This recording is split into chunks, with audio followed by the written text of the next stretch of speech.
Oh boy, it's time for another Obscure October Basics on Video. Grab your time skimmers and sync those clocks because this guy is incredibly punctual for keeping the schedule. From the wave world to the internet, Clockman takes the show today.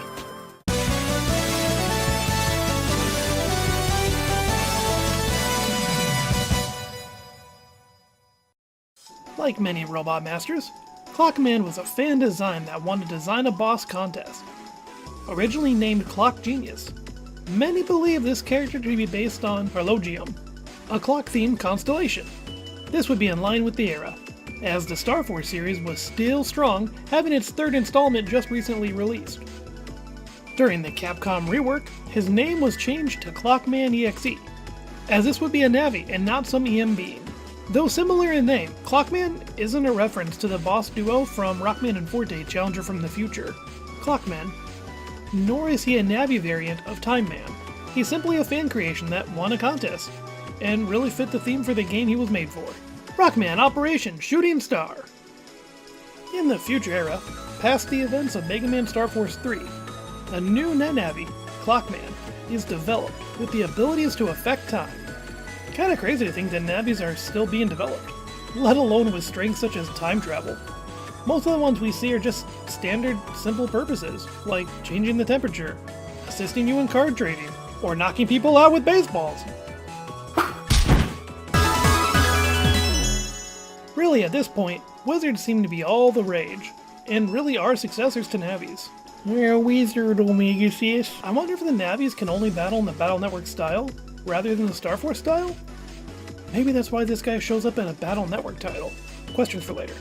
This new Navi with time manipulation powers goes out of control and decides to slip through time to make a daring escape from authorities. Whoever could have seen this coming? Give a Navi with a perfect getaway tool, and then be unable to catch them.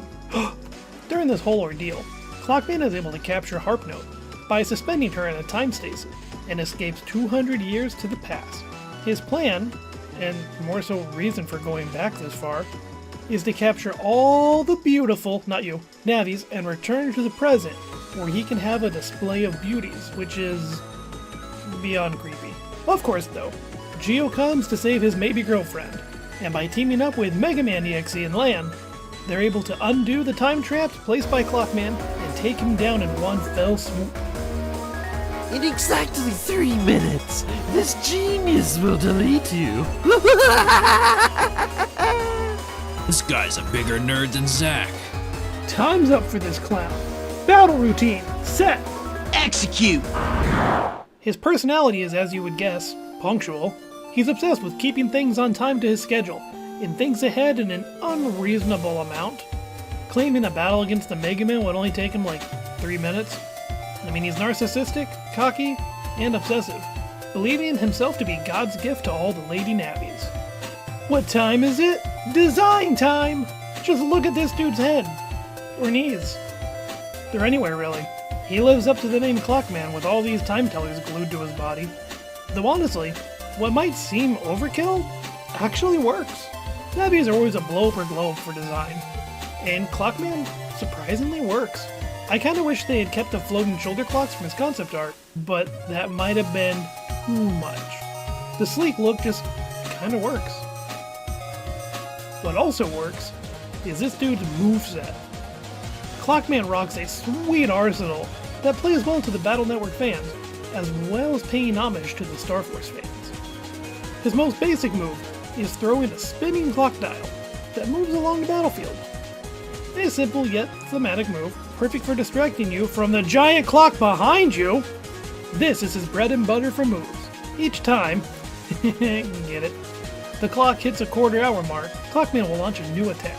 At 3 o'clock, time portals open, and from them either lasers or Clockman will emerge. At 6, more time portals appear, but this time, good Lord Almighty, is that Crimson Dragon! Oh no.